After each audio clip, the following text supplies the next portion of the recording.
हम पढ़ रहे थे थ्योरी ऑफ मशीन के अंदर चैप्टर सेकंड पावर ट्रांसमिशन। ठीक है, पावर ट्रांसमिशन के अंदर आपने किया था slip of belt. Slip of belt के बारे में आपने डेरिवेशन की थी। ठीक है, उसके बारे में आपने फॉर्मूला किया था, डेफिनेशन भी की थी आपने। ठीक है, उसके बाद आपने नेक्स्ट पढ़ा था creep of belt. Creep of belt क्या होता है कि जब relative motion between belt and pulley आता है तो उस रिलेटिव मोशन को क्या कहते हैं, आप क्रीप ऑफ बेल्ट कहते हैं। नेक्स्ट आपका टॉपिक है crowning of pulley. Crowning of pulley ये भी आपने पहले पढ़ा हुआ है। क्राउनिंग ऑफ पुली क्या होता है ये फिर से कर लेते हैं आप। क्राउनिंग ऑफ पुली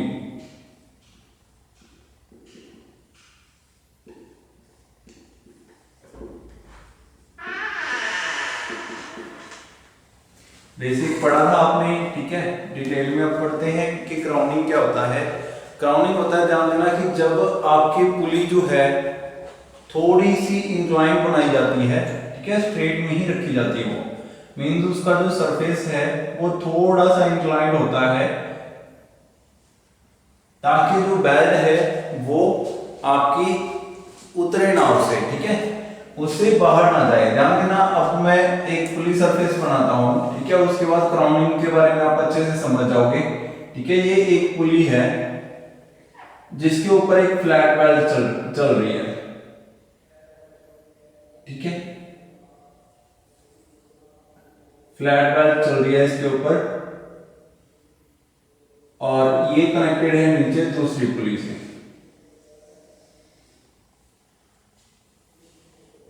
ध्यान दो, ऊपर वाला जो थोड़ी सी ये क्राउंड है, थोड़ी सी इंक्लाइंड है पुली।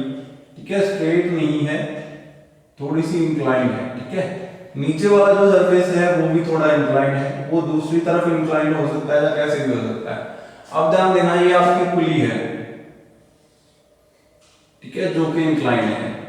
अब मैं क्या कह रहा हूं कि जब इस बेल्ट को खींचा जाएगा, ये बेल्ट जो है ये सीधी चलना चाहती थी ना, स्ट्रेट रहना चाहती है, लेकिन पुली का सरफेस थोड़ा सा इंक्लाइंड है तो ये भी इंक्लाइंड हो जाएगी बेल्ट भी। ठीक है, उसके साथ ही बेल्ट तो सीधा चलना चाहती है अपने हिस्से, अपने स्पेस पे, लेकिन जो पुली है वो सरफेस उसका ऐसे इंक्लाइंड है, क्राउंड है। ठीक है, जिसके कारण ये भी बेल्ट भी क्या हो जाएगी, थोड़ी सी यहां से मुड़ जाएगी। अब सीधी बेल्ट जो है वो ऊपर की ओर जाना चाहती है। ठीक है, सीधी बेल्ट तो ऊपर की ओर जाएगी ना जितना हो सके, लेकिन इतना बेल्ट के अंदर वो है, टाइट है बेल्ट, ऊपर की ओर जा नहीं पा रही। ठीक है, क्योंकि बेल्ट टाइट है तो ये क्या करेगी, जहां पे जो सबसे ज्यादा टाइट हिस्सा है वहां पे रहेगी। बेल्ट ओरिजिनल में उस तरफ जाना चाहती है, नीचे वाली पुली उसको उस तरफ धकेल रही है। ठीक है, बेल्ट यहां से ऊपर की ओर जाना चाहती है, ऊपर की ओर तो स्पेस है ही नहीं, ऊपर की ओर नहीं जा सकती क्योंकि बेल्ट ऑलरेडी टाइट है। तो बेल्ट क्या रहेगी, बिल्कुल टाइट रहेगी और फ्रिक्शन भी बढ़ती जाएगी। ठीक है, जिसके कारण ये कभी स्लिप नहीं करेगी। तो स्लिपेज से रोकने के लिए, स्लिपेज को रोकने के लिए आप बेल्ट को क्या करते हैं, थोड़ा सा क्राउन करते हैं। ठीक है, ये उसका सेंटर पॉइंट है पुली का और ये पुली है, ए बेल्ट है। ठीक है, ए डायरेक्शन में ये मूव करना चाहती है और ऊपर की ओर जाना चाहती है, लेकिन थोड़ी सी मुड़ चुकी है। ठीक है, the rim of the pulley of a flat belt drive, the rim of the pulley of flat belt drive जो है, ठीक है, फ्लैट बेल्ट ड्राइव के अंदर जो रिम है उसका वो थोड़ा सा क्या किया जाता है, is slightly crown to prevent, is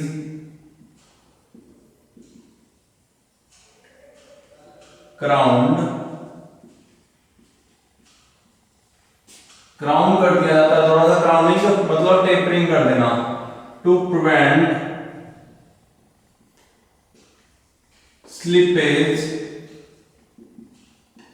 slippage से बचाने के लिए उसको।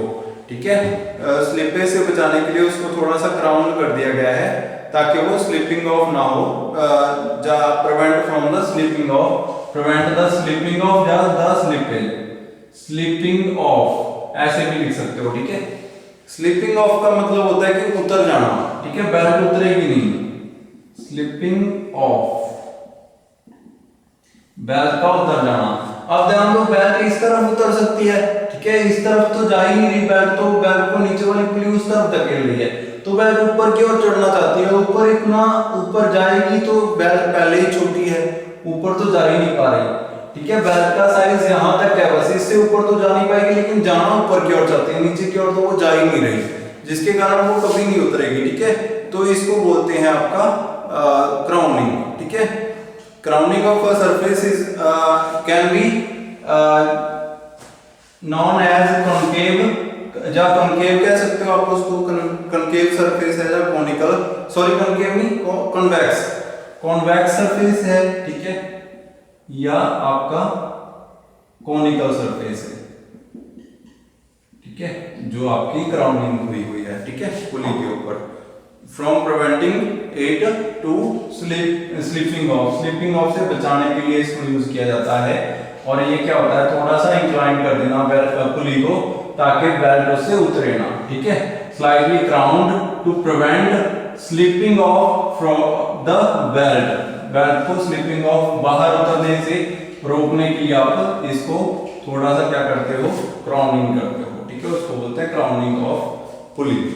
पुली को क्राउन किया जाता है, बेल्ट सेम रहती है, ठीक है। नेक्स्ट आपका टॉपिक है क्राउनिंग ऑफ पुली के बाद ratio of driving tension, ratio of driving tension. What is the ratio of driving tension? Ratio of driving tension क्या होता है कि जो बेल्ट होती है वो मैंने आपको बताया था कि उसका एक हिस्सा टाइट साइड होती है और दूसरा हिस्सा लूज साइड होती है, ठीक है। मतलब कि अगर ये मूव कर रहा है इन वन डायरेक्शन, यहाँ पे ये एक शाफ्ट है, शाफ्ट के ऊपर एक बेल्ट चढ़ी हुई है, ठीक है, यहाँ पे भी एक बेल्ट चढ़ी हुई है, ठीक है, यहाँ पे भी एक शाफ्ट है। तो अब क्या हो रहा है, जब ये बेल्ट घूमेगी, अगर ये इस तरफ रोटेट कर रही है और ये वाली ड्राइवर पुली है, तो ये जो साइड है ये टाइट साइड होगी, अपने आप इसको खींचेगी, और ऊपर वाली साइड जो है वो लूज साइड होगी, ऐसे रहेगी ऊपर से बेल्ट, ठीक है। इट मींस जो टाइट साइड है एंड स्लैक साइड है, दोनों के बीच में जो टेंशन है वो अलग अलग होगी। टेंशन 1, टेंशन 2, इसके अंदर टेंशन कम होगी, इसके अंदर टेंशन ज्यादा होगी। तो क्वेश्चन है कि what is driving tension? That ratio between slack side and tight side is known as the ratio of driving tension of belt can be defined as the ratio between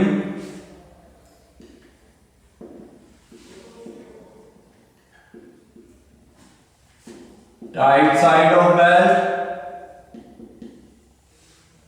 tension in tight side and tension in to the लिख सकते हो, या and लिख सकते हो, to the tension in slack side, slack side, ठीक है। Slack side और टाइट साइड के बीच में जो रेशियो होगी टेंशन की, टेंशन रेशियो, ठीक है, उसको बोलते हैं रेशियो ऑफ ड्राइविंग टेंशन, ठीक है। Then we can say that T1 divided by T2, ये क्या है, रेशियो बिटवीन टेंशंस, ठीक है, can be written as E mu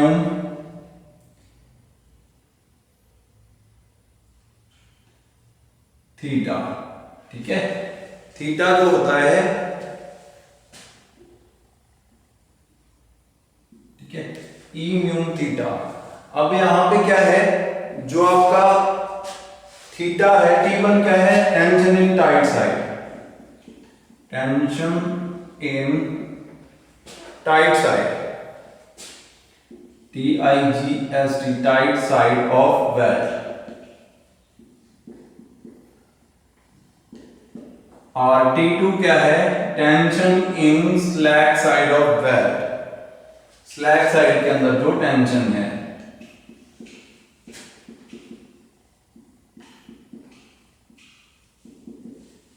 और उसके बाद म्यू क्या है,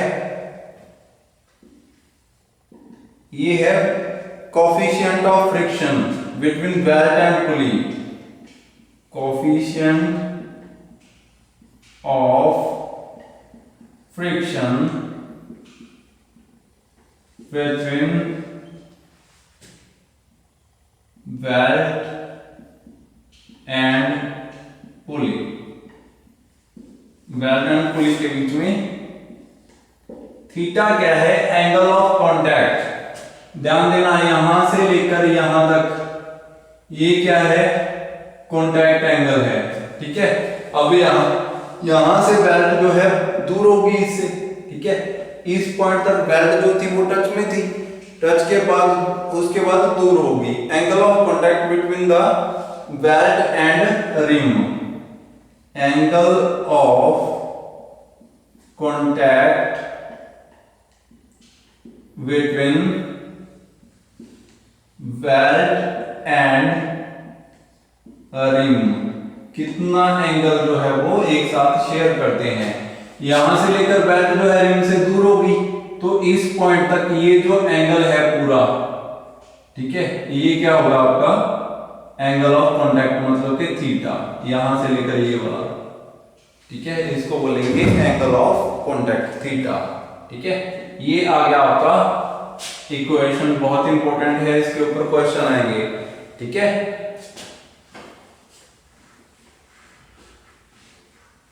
ये फॉर्मूला जो है ये याद रखना।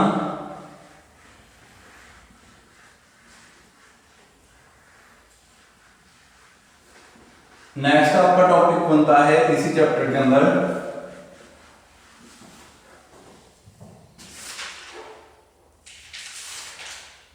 Power transmitted by belt, power transmitted by belt. Belt कितनी पावर ट्रांसमिट करती है, power transmitted by belt, belt के द्वारा कितनी पावर ट्रांसमिट की जा सकती है, ठीक है। तो बेल्ट के द्वारा जितनी पावर ट्रांसमिट की जा सकती है उसको लिख सकते हैं आप वर्क डन, ठीक है।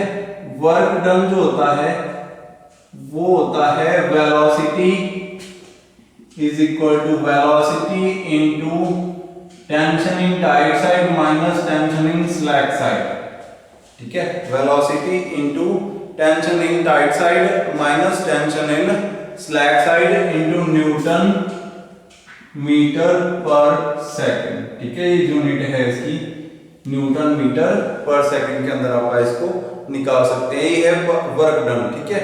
टोटल वर्क डन कितना कर सकते हैं, वो जब वाट में भी लिखा जा सकता है इसको, ये वाट में आएगा, ठीक है। जो एनर्जी अगर वाट में निकालनी हो, ये तो न्यूटन मीटर पर सेकंड में आ गया, ठीक है। अगर वाट में निकालनी हो तो power transmitted P is equal to, ये वर्क डन के बराबर होता है, ठीक है। जितना वर्क डन हुआ है उतनी पावर है उसकी, ठीक है। वर्क डन बाय बेल्ट है, work done by belt per second, ऐसा लिख सकते हो, work done by belt per second, work done by belt per second is equal to V into T1 minus T2 is equal to newton metre per second. एक second में कितने Newton metre उसने work किया, ठीक है।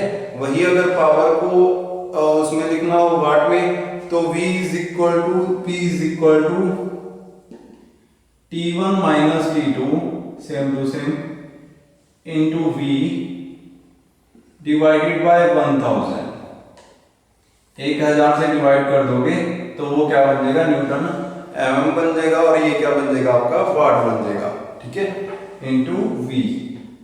Velocity same to same वैसे ही रहेगी। तो पावर का फॉर्मूला ऐसे भी लिखा जा सकता है, जिसके अंदर v क्या है, velocity of belt, velocity of belt and T1 क्या है, टेंशन इन टाइट साइड,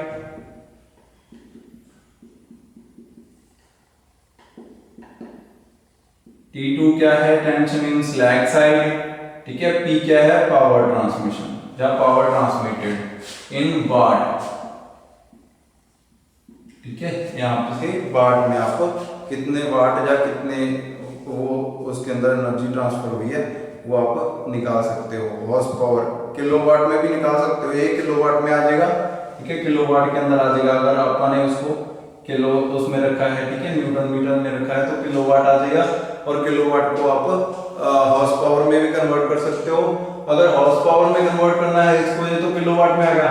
अगर हॉर्स पावर में कन्वर्ट करना है तो T1 minus T2 into V divided bye 75 कर देना, ये आ जाएगा आपका हॉर्स पावर में HP, ठीक है। तो 3 यूनिट्स में आप निकाल सकते हो, न्यूटन मीटर पर सेकंड, ठीक है, किलोवाट में और हॉर्स पावर में। हॉर्स पावर में आप कैसे निकाल सकते हो, ये फार्मूला है, ठीक है। अलग अलग फार्मूलाज मैंने बता दिया आपको पावर ट्रांसमिशन के कि कितनी पावर ट्रांसमिट की जा सकती है, ठीक है। इसके लिए आपको वेलोसिटी चाहिए, tension in tight side, tension in slack side, 3 चीजें चाहिए। तो आपको पावर कितनी ट्रांसमिट करी है बेल्ट ने वो आप फाइंड आउट कर सकते हो, ठीक है।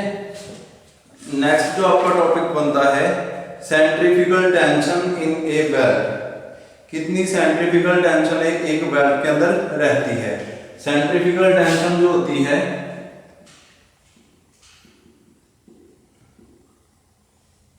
Centrifugal tension, tension due to centrifugal force, ठीक है। जब बेल्ट बहुत ज्यादा स्पीड से घूम रही होती है तो उसका खुद का वजन, ठीक है, जो होता है वो दूर गिरने की कोशिश करता है। मतलब एक बेल्ट एक पुली के ऊपर बहुत ज्यादा स्पीड से चल रही है तो वो बाहर की ओर जाना चाहती है, वो क्या सेंट्रीफ्यूगल फोर्स, ठीक है, सेंट्रीफ्यूगल फोर्स से जिसके कारण वो टेंशन में रहती है, ठीक है। अब जो अगर बहुत ज्यादा स्पीड से कोई बेल्ट चल रही है तो उसकी स्लैक साइड जो है वो भी स्लैक साइड नहीं है, वो भी टाइट होगी क्योंकि वो दूर जाने की कोशिश कर रही है, ठीक है। तो टेंशन के कारण ये हो रहा है। तो सेंट्रीफ्यूगल टेंशन जो होती है उसको अपन कैसे लिख सकते हैं, कितनी होती है सेंट्रीफ्यूगल टेंशन। तो centrifugal tension T due to centrifugal, tension due to centrifugal is equal to mv square. ये फार्मूला यूनिवर्सल होता है, ये हर जगह यूज होता है। Centrifugal tension is equal to mass into velocity का स्क्वायर। कितनी वेलोसिटी है उसकी और उसका स्क्वायर कर देंगे और साथ में मास को मल्टीप्लाई कर देंगे तो ये आ जाएगा आपका tension due to centrifugal force, ठीक है। ये भी क्वेश्चन कई बार आ जाता है कि सेंट्रीफ्यूगल फोर्स जो है कितनी है, ठीक है, किसी बेल्ट के अंदर, तो आप ऐसे फाइंड आउट कर सकते हो। नेक्स्ट आपका आता है क्वेश्चन कि condition for the transmission of maximum power.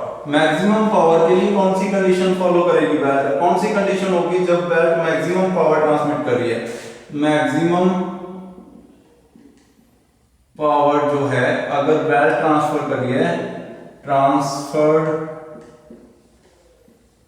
Bye belt, belt जो है अगर मैक्सिमम पावर कब ट्रांसमिट करेगी, ठीक है। मैक्सिमम पावर कब कह सकते हैं आप कि मैक्सिमम पावर ट्रांसमिट कर रही है अगर कहते हैं कि T is equal to 3TC, T is equal to 3TC। अगर टेंशन इन बेल्ट जो कॉमन टेंशन है दोनों को मिला के, ठीक है, tension in tight side and tension in slack side का जो एवरेज टेंशन है, टोटल टेंशन है, टेंशन उसको अगर सेंट्रीफ्यूगल टेंशन के 3 गुना हो, नॉर्मल टेंशन जो है सेंट्रीफ्यूगल टेंशन से 3 गुना ज्यादा हो तो उसको क्या कहेंगे अपन, ये मैक्सिमम पावर ट्रांसमिट कर रही है। उस टाइम पे बेल्ट क्या कर रही है, मैक्सिमम पावर ट्रांसमिट कर रही है अगर टेंशन जो है वो सेंट्रीफ्यूगल टेंशन से 3 गुना हो, ठीक है, उस कंडीशन में। तो अगर आप चाहो कि ये T कैसे निकाल सकते हो, इस T को निकालने का फॉर्मूला होता है T1 इज इक्वल टू, अगर टेंशन इन टाइट साइड दे रखा है, tension in tight side T1 क्या है, tension in tight side is equal to T minus TC, ठीक है। T1 tension in tight side is equal to tension in average tension minus tension in centrifugal. Centrifugal tension को अगर इस tension से निकाल दिया जाए तब जाके आपका ओरिजिनल टेंशन आएगी, ठीक है। टेंशन जो ये टोटल टेंशन है, ये जो टेंशन है T1 ये क्या है, ये टोटल टेंशन है, ठीक है। इसके अंदर टाइट साइड के अंदर जितनी भी टेंशन आ रही है सारी हैं, जिसके कारण वो टाइट हो रही है वेल्ड, ठीक है। उसमें से एक सेंट्रीफ्यूगल टेंशन भी है। अगर सेंट्रीफ्यूगल टेंशन उसमें से माइनस कर दूं तो दूसरी टेंशन क्या बचेगी, टी, ठीक है। मतलब कि जो original tension due to force है वो वाली टेंशन कौन सी है, टी टेंशन है, ठीक है। उसको टी से लिखा है मैंने। तो टी जो होता है अगर 3TC के बराबर हो तो ये क्या है, मैक्सिमम पावर ट्रांसमिट कर रही है वेल्ड, ठीक है। वेल्ड क्या है, मैक्सिमम पावर ट्रांसमिट कर रही है इस कंडीशन में। और वेलोसिटी मैक्स कब होगा, velocity max is equal to, इसका भी फॉर्मूला होता है अंडर रूट टी ये वाला डिवाइडेड बाय 3 इनटू मास, ठीक है। ये फॉर्मूला होता है मैक्सिमम वेलोसिटी का। इससे ज्यादा वेलोसिटी अपन नहीं ले सकते किसी वेल्ड से। जो नॉर्मल टी है टेंशन है उसको अगर 3 गुना मास से मल्टीप्लाई डिवाइड कर दें अंडर रूट, ठीक है, तो ये क्या बन जाएगा, मैक्सिमम वेलोसिटी बन जाएगी, ठीक है। मैक्सिमम वेलोसिटी कितनी हो सकती है, इतनी हो सकती है। ये सारे क्वेश्चन आपके हो चुके हैं, ठीक है। इसके बारे में न्यूमेरिकल करेंगे अपन, वो नेक्स्ट लेक्चर में करेंगे। अभी फिलहाल अपन नेक्स्ट टॉपिक पढ़ते हैं। नेक्स्ट है चेन। व्हाट इज चेन, ठीक है। चेन ड्राइव, अभी तक अपन ने बेल्ट ड्राइव पढ़ा था। बेल्ट ड्राइव जो था वो पॉजिटिव ड्राइव नहीं थी। बेल्ट के अंदर लूजनेस, बेल्ट के अंदर स्लिपेज, ठीक है, जिसके कारण हो सकता है कि जो ड्राइवर पुली है वो थोड़ा सा ज्यादा घूम जाए और ड्रिवन पुली है वो ज्यादा ना घूम पाए उतना जितना ड्राइवर पुली घूम रही है। इट मींस ये क्या है आपका आइडियल कंडीशन, जहां पॉजिटिव ड्राइव नहीं है इसको पॉजिटिव ड्राइव नहीं मानते। तो दूसरा होता है चेन। चेन होती है, आपने बाइक के अंदर या साइकिल के अंदर देखी होगी चेन ड्राइव, ठीक है। चेन ड्राइव क्या होते हैं, स्प्रॉकेट्स के ऊपर चलती है एक चेन, जिसके अंदर बहुत सारे लिंक जो होते हैं वो एक दूसरे के साथ पिवटेड होते हैं और वो सारे सॉकेट्स के ऊपर चलते हैं, ठीक है, जिसके कारण from one shaft to another shaft power transmit होती है, तो उसको बोलते हैं चेन, ठीक है। चेन के अंदर और भी बहुत सारे जो लिंक होते हैं सारे अटैच्ड होते हैं, ठीक है। वो क्या करते हैं, इसके अंदर स्लिपेज आने नहीं देते, ठीक है। स्प्रॉकेट के ऊपर चलती है ये चेन, तो आपने साइकिल के अंदर देखा ही होगा चेन कभी स्लिप नहीं कर सकती, उतर सकती है, स्लिप नहीं कर सकती। मींस ऐसा नहीं हो सकता कि ड्राइवर थोड़ा सा आगे घूम जाए और जो ड्रिवन है वो पीछे रह जाए, ऐसा नहीं हो सकता, ठीक है। तो ये क्या है, एक पॉजिटिव ड्राइव है, it is a positive drive, it is a positive drive, इसको पॉजिटिव ड्राइव बोल सकते हो आप, ठीक है। ओरिजिनल में पॉजिटिव ड्राइव, गियर भी पॉजिटिव ड्राइव है, गियर के अंदर भी स्लिपेज नहीं आती, ठीक है। तो ये क्या है, पॉजिटिव ड्राइव होती हैं। Chains are made up of rigid links, these are made up of rigid links, rigid links को मिला के ये बने होते हैं, ठीक है। rigid links which are hinged together, which are hinged together,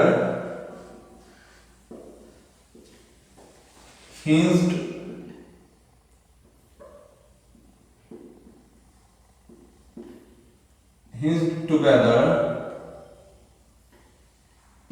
to provide necessary flexibility.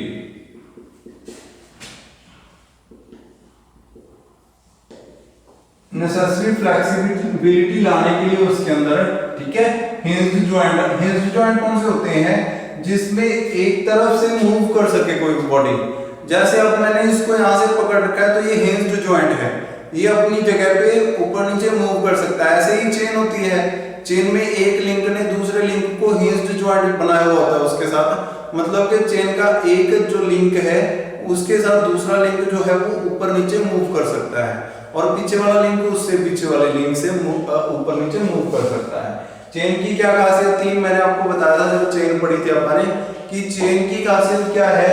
Chain जब फर्स्ट लिंक किसी मैकेनिज्म का लास्ट लिंक से जुड़ा हो तो उसको काइनेमेटिक चेन बोलते हैं। लेकिन इसको काइनेमेटिक चेन नहीं बोल सकते क्योंकि ये सिंपल चेन है, क्योंकि इसकी जो मूवमेंट है वो डायरेक्शनल नहीं है। इसको डायरेक्शनल करने के लिए अपन ने स्प्रॉकेट्स यूज किए हैं, ठीक है। स्प्रॉकेट्स के बिना ये वन डायरेक्शन में मूव नहीं करेगी, चेन का कुछ पता नहीं कि कौन सी डायरेक्शन में मूव कर जाए, ठीक है। तो चेन जो होती है ये पॉजिटिव ड्राइव होती है, ठीक है। साइकिल के अंदर जैसे आपने देखा होगा, बाइक्स के अंदर भी यही चेन यूज होती है। यहाँ भी लोड के साथ टाइमिंग की रिक्वायरमेंट होती है, वहां पे अपन चेन का यूज करते हैं या गियर का यूज करते हैं, ठीक है। मतलब कि जो एक गियर है उसके दूसरा गियर आगे पीछे नहीं रहना चाहिए, उस कंडीशन में अपन इसका यूज करते हैं। जिन टूथ व्हील्स के ऊपर ये चलती है उनको बोलते हैं स्प्रॉकेट व्हील्स। स्प्रॉकेट व्हील्स, ठीक है। स्प्रॉकेट व्हील्स के ऊपर ये चेन जो होती है ये वर्क करती है। ये जब मोशन ट्रांसमिशन में सबसे ज्यादा यूज होती है और कन्वेयर बेल्ट के अंदर भी यूज होती है। अब टैंक के अंदर देखा होगा आपने, टैंक की जो व्हील्स होते हैं, व्हील्स नहीं होते केवल कन्वेयर्स होती हैं नीचे, वो कन्वेयर भी इसी से बनी होती हैं, ठीक है, चेन से ही। तो चेन मोस्टली किसके लिए यूज होती है? Mostly it is used to transmit motion को ट्रांसमिट करने के लिए जो ये यूज होती है। लाइक साइकिल के अंदर आप अपना मोशन, जो पैरों का मोशन होता है, जो फ्रंट जो आपका ड्राइवर होती है, ड्राइवर गियर होता है स्प्रॉकेट, उसकी पावर को बैक व्हील तक पहुंचाने के लिए आप क्या यूज करते हो? चेन यूज करते हो, ठीक है। तो वहां भी चेन यूज होती है। अब चेन की एडवांटेज एंड डिसएडवांटेज होती है, ठीक है, ये अपन नेक्स्ट लेक्चर में पढ़ेंगे। आज के लिए इतना ही, थैंक यू।